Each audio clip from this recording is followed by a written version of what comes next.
not been on this channel for like a year or two. I know it's been a very long time since I've been on here, but I wanted to do, as y'all read by that title, I'm going to be doing a labor and delivery story time.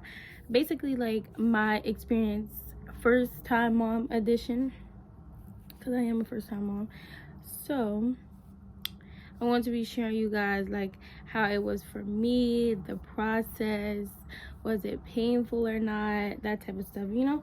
And it's not to scare nobody who's like, you know, already pregnant and stuff like that, because I don't want to make it seem like I'm not trying to scare nobody. You know, everybody got their different experiences. It's a lot of people who got a high pain tolerance, and there's some other people that can take pain. Like pain is like literally nothing to them. So, but yeah, but without further ado, let's get into this video. So, as some of y'all might not know, I got pregnant at 18. So it was like, I would say a month after my birthday. And I didn't find out until I was like at least 5-6 weeks. So like 5-6 weeks along. So, but it was like, I had no symptoms though. Like I wasn't throwing up, I wasn't nauseous, I didn't have no fatigue, no nothing. Like I didn't have none of that. I'm telling you, I didn't have no symptoms. This is a story time of my experience on when I gave birth to my son. So yeah, so I went in, I had got induced. I wanted to wait. I wanted to experience my water breaking on its own naturally, but then like I was just tired of waiting because the back pains started to kick in.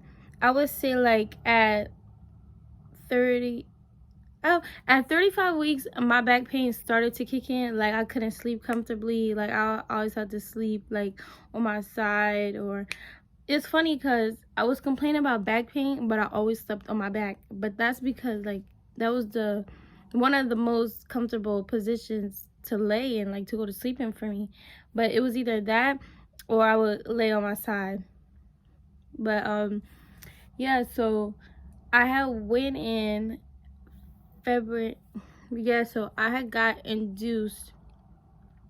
I had a OBGYN appointment February 9th, right? Yes, I had a doctor's appointment February 9th. And then I was asking my doctor, since I was so far along, mind you, I was 39 weeks, and I was like completely over it. Like I didn't want to be pregnant anymore. Like it was just too painful for me, and I couldn't take it.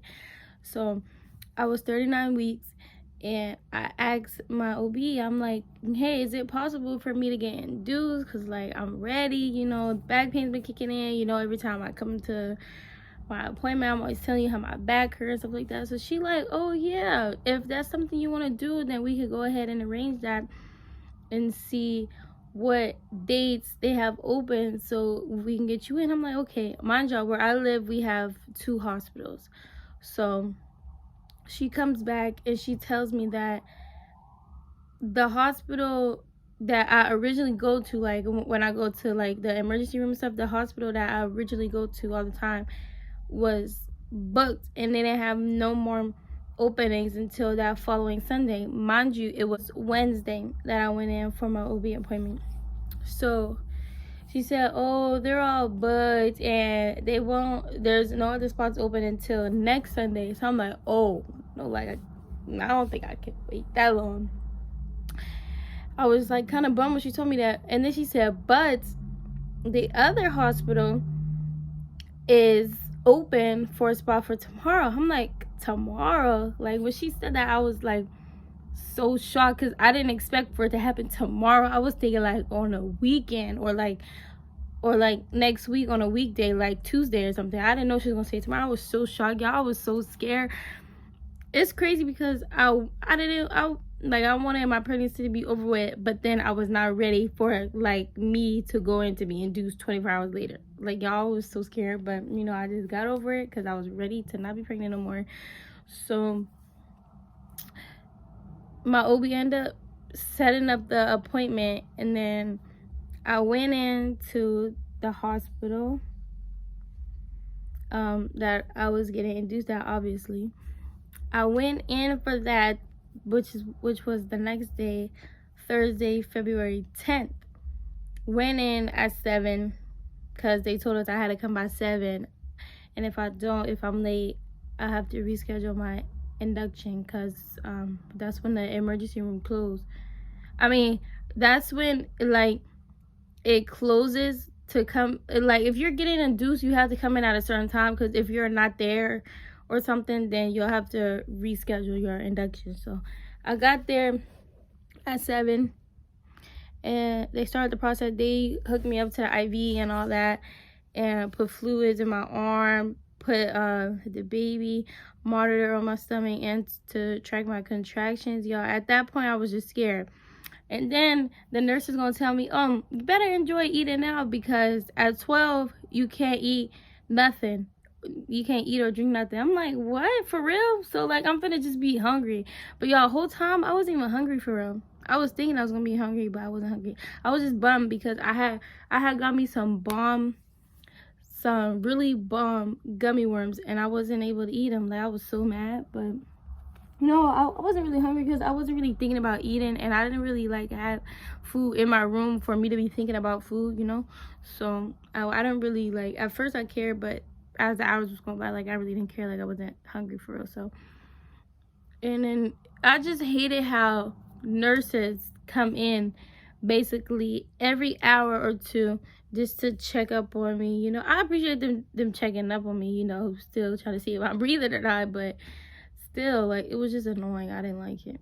But, and then I have to ring the bell every time I have to use the bathroom. Y'all was so mad. Like, y'all didn't understand. And then one of my nurses that was on for that night showed me how to unhook myself if I need to go to the bathroom. Because I kept telling them, I don't like how I got to keep ringing the bell, because I don't want to make it seem like I'm annoying y'all or something, you know? So one of my nurses showed me how to unhook myself. I unhooked myself for the first time. It worked perfectly. Next time I use the bathroom, I unhook myself and all. And then I plug it back in, and then it starts beeping. So I'm like, oh my God. So now I got to ring the bell for them to come back in here again so they can fix up the monitor. Because the baby's heartbeat got moved as well. So they had to find where he was at, where he moved to. And it was just like, that night was just so stressful. And then mind you, when I got there, they asked me how many centimeters was I dilated. And I told them I was only dilated 1 centimeter. And that's when they, like, you know, check for themselves, obviously, so they can actually see if I didn't open up more. Because the last time I knew that I was 1 centimeter was a couple days before my OB appointment. So, but yeah, so they ended up putting this, like, I forgot what it's called. It's like this tampon thing. It's just like a tampon, but at the end it's not thick with that cotton that's with the cotton that's on a tampon. It was like a flat piece, like a flathead screwdriver. It was like a flat piece at the end, and they put that up in my, you know, my area, so it can help me dilate overnight. So hours go by, y'all, and as I'm peeing, like I have to keep this in. Like, they told me if it comes out, you just gotta like try to push it back in. I think I remember at one point I had asked them to put a new one in because I had peed and it slipped out. But yeah, they like you just gotta push it back in because this is supposed to help you dilate, you know. So the morning comes. That's when they wake me up, because, like, you know, I'm about to be giving birth in a couple hours. Like, we got to get this process started. So they asked me, did I want epidural? I said yes. They had ordered the epidural for me, and the doctor had came in, and then my there was a guy, he's a OB as well. I've seen him before at my OB office, but he's not my original OB. I just know him because I had an appointment with him once. So he knew who I was too, obviously. But so he was checking to see if I had dilated. Y'all, when I tell y'all, mind y'all, I had this tampon thing in since I came to the hospital for my induction. So I got it in at like 7:30 or 8. And mind y'all, I had it in all night up until like 8 o'clock in the morning. It hurt. When that OB took that out, oh my God, y'all, it hurted so bad. And then at that, he had to check to see if I was dilated, and he broke my water. It hurted so bad. Like, he had to try at least 3 times because I kept, like, you know, my, what is it called, reflexes, I think. Like, my legs just like kept closing because it hurted so bad. Like, that's how bad it hurt. I didn't cry, but you know, I was like, oh my God, yeah, you know, that type. But it hurted so bad. And they had put me on the monitor so my contractions can start kicking in. I forgot what it's called. Like, it's like they hook you up, they put it through your IV as well. What is that liquid called that help your contractions kick in? I really forgot what it's called. I really did. But my contractions was kicking in. They was like at least 3 minutes apart. I'm not even gonna cap to y'all. Like, it hurted. So I told her, did she get the epidural? Because it's like, I'm hurting, my stomach hurts, and I'm getting very upset, so I need an epidural. She said, okay, but mind you, it's probably going to take like a half hour for them to get up here. And I'm like, okay, like, girl, say less. I don't care how long it's going to take. I just need to know that it's been ordered for me. That's all I need to know. And the epidural came. They were just reading me my rights, telling me, like, you know, side effects of epidural and how, like, what I should be doing when he inserts the needle for the epidural liquid to go through my back, you know. So, and y'all, so this is my first time having a baby and delivering, right? I did not know epidural makes the bottom half of your body numb as hell. Like, y'all, I could not move my legs by myself. I was that numb. I did not know epidural do that. I thought epidural was just supposed to numb your back. I mean, just like numb like your stomach, so like you won't really feel the contractions or anything. But I didn't know that your lower half of your body is gonna be like completely numb to where like you can't even feel your legs. I couldn't feel my legs at all. Like, it was just crazy. But so, and then after that, my nurse kept coming in to see if I'm dilating. I went from 1 centimeter. Mind you, I only dilated 1 more centimeter. So I was 2 centimeters at like 7 o'clock in the morning. So that tampon thing did not help because I only dilated 1 centimeter. It didn't help at all. But when I got put on that contraction thing to help boost it, like my contractions come in, when the OB popped my water, that's when I started to dilate, you know, because my water is broken, so like the baby's coming down, you know. So, and so my nurse had used like this balm. I felt the needle for the epidural going through my back, but it didn't like hurt like on 1,000 where I'm like, oh my God, like exaggerating. I felt it a little bit, but it did hurt. But when you get epidural, I guess you have to hunch your back like this. Like, you can't have it up straight because, like, you know, it'll hit a nerve and it'll mess you up. But you gotta like hunch your back like that. And when it was in, it was in. And after that, I really didn't feel anything on my back. Like, I didn't feel no needle in my back or nothing. But that's because obviously, like, I'm numb, so, you know. But after that, my nurse had brought in this like ball that's shaped like a peanut, and she had to put that between my legs. And y'all, I did not know when you get put on epidural, I don't know if you're doing like a no epidural birth or not, but she had to put this tube up in my area for me to use the bathroom in a bag.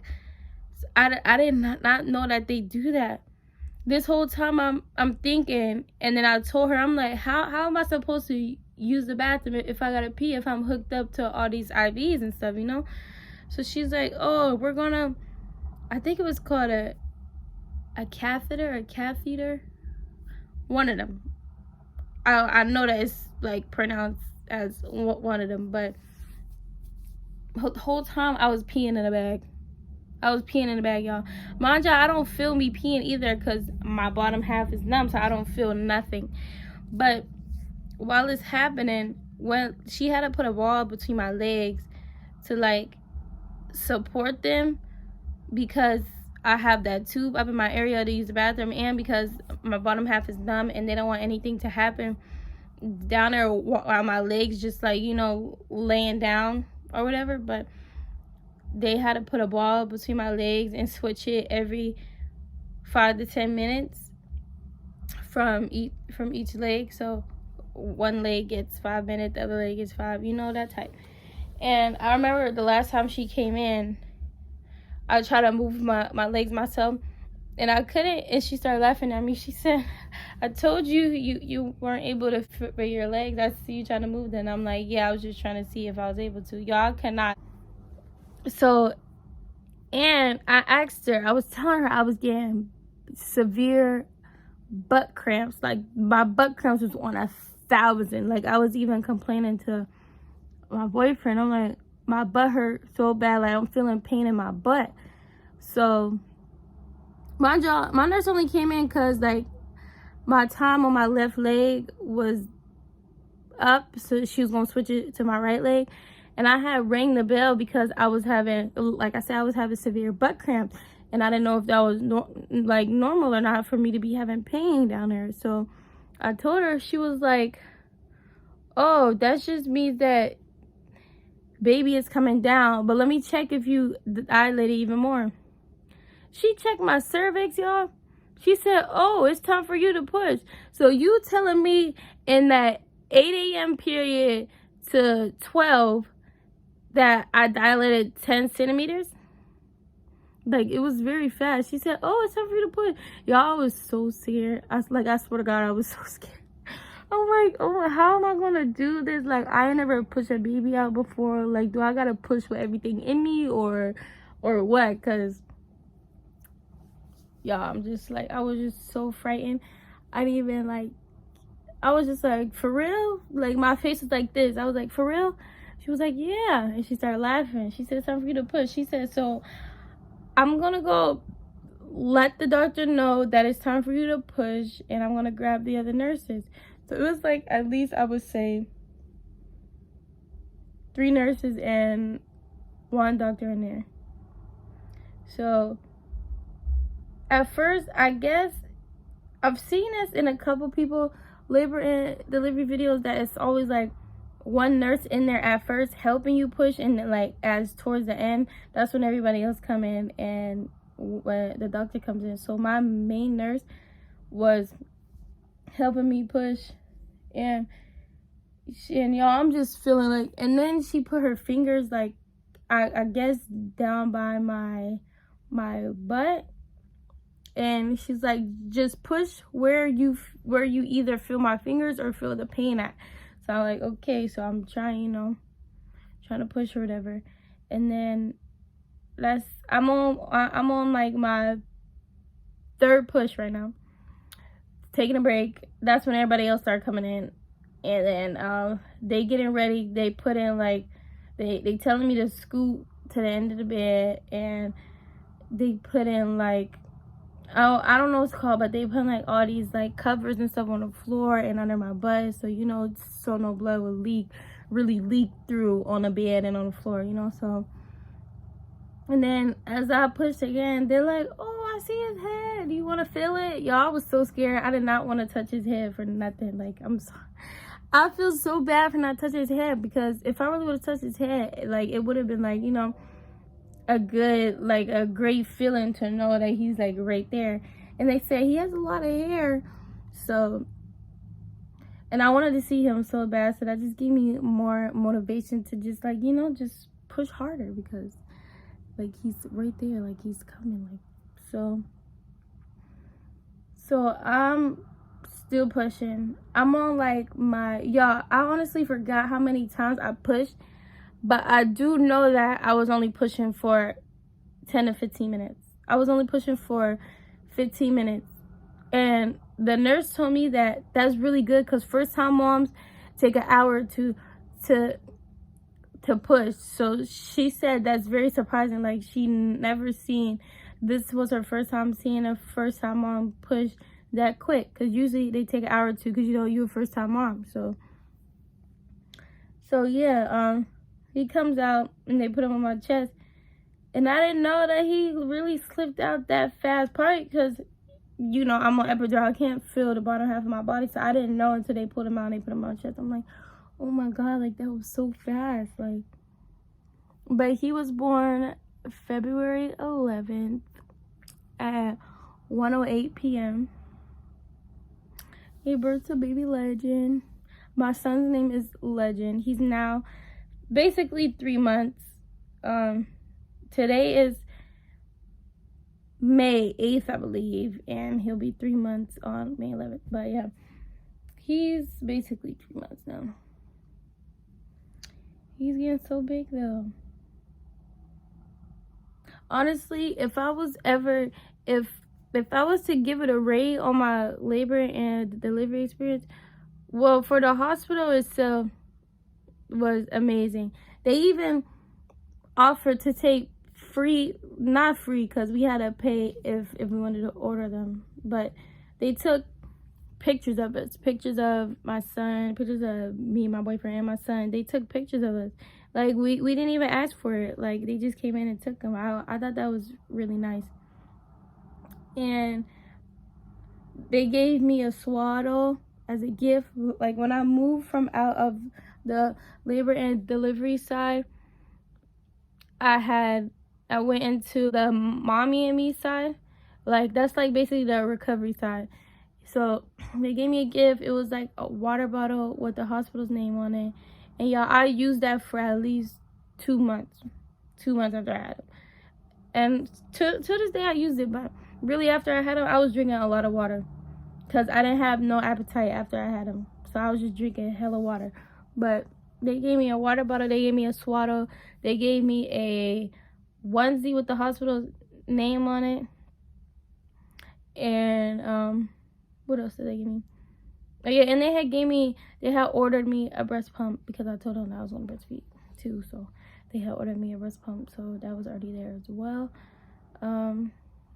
So yeah, but after, y'all, when I had to get up, when they placed him on my chest, they took him, obviously weighed him and stuff like that, and I'm gonna put, no, I don't think I'm gonna put the video of when they weighed him in here, because, you know, he was full blown naked, and I don't want that on here, you know.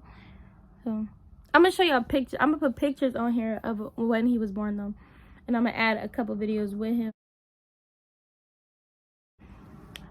Yeah, so he was 7 pounds 8 ounces. I know that sounds like he was probably big, but I promise y'all he was not big. He was just like long. But yeah, like I said, I'm gonna insert some pictures so y'all can see how he looks when he was born and what he looked like now. But when they gave him back to me, she told me she has to push on my stomach so all that blood can come out and so the placenta can come out. So she pushed on my stomach, y'all. It hurted so bad. Like, my stomach was on 1,000. Like, it hurted so bad. Like, a little tear came out because that's how bad it hurted. And I just felt the placenta just slip out. It was like blue, like it was just ew. And then before I moved to the mommy and me side of the hospital, my nurse had showed me my placenta. Y'all, it was so bloody. It was just crazy. I'm like, wow, that's really what was inside of me. She was like, yeah. But yeah, and then every 20 minutes someone had to come in to rub my stomach and push on it to let all that fluid out. And I'm telling you, I don't know if everybody's body is the same, but from what I know of, after you give birth, you're gonna have this certain type of odor for like a couple weeks. And I guess it's also good because so your baby can know that it's you. So you are going to be a little bit smelly for a couple weeks, you know, down there and in the armpits, but it's really good on the other hand because it lets your baby know that it's you because they can smell you, you know. So, but yeah, and then I was in the hospital for another. So I was in the hospital basically for 2.5 days because I didn't stay there for 3 days. I was basically in it for 2.5 days because the second day I was in there, I had left. So I went in February 10th, had him February 11th, left February 12th. So that's not really, I don't think that's really 3 days, but I left February 12th in the afternoon. So I got to leave a day after I gave birth, which I know that's not really normal because you're supposed to stay for like at least a couple days, or like if your baby came out with like complications or something, you're supposed to stay a little bit longer. But I was only there for another day. Like everything was good. He came out very healthy, passed his hearing test. Everything was fine. He got his shots. Everything was just fine. Like everything went great. And then I got to go home. My labor and delivery experience, I would rate it 10 out of 10. Even though it was kind of painful here and there, but I would rate it a 10 out of 10 because it's also like my first time experience, and it was a great experience. Something that I never experienced before, but I got to experience it, you know? And then especially because you got to, because how your baby gonna come out? Either that or a C-section. So it's like you got to, you ain't got no other choice. So, but yeah, I showed y'all baby pictures. I have put some baby pictures on the screen so y'all can see. I'm gonna show y'all what he looks like now. This is baby legend. Look at all his hair. His hair look crazy because it's not a brush, but look at all his hair. His hair has been growing though a lot. But yeah, so I had a lot of stuff planned for after he came as well. Like I want to start doing a lot of mom content. I'll be doing a lot of mom content on my TikTok. So if y'all want to, y'all can go follow. So like I was saying in the last video before I got rudely interrupted, it turned off on me or whatever. But if y'all want more mom content, go follow me on TikTok at I am Desire. I'm gonna have the links to all my y'all hear him trying to talk, but anyway, the links to all my social medias will be down in the description box below. Go check those out, and I'll catch you guys in my next video.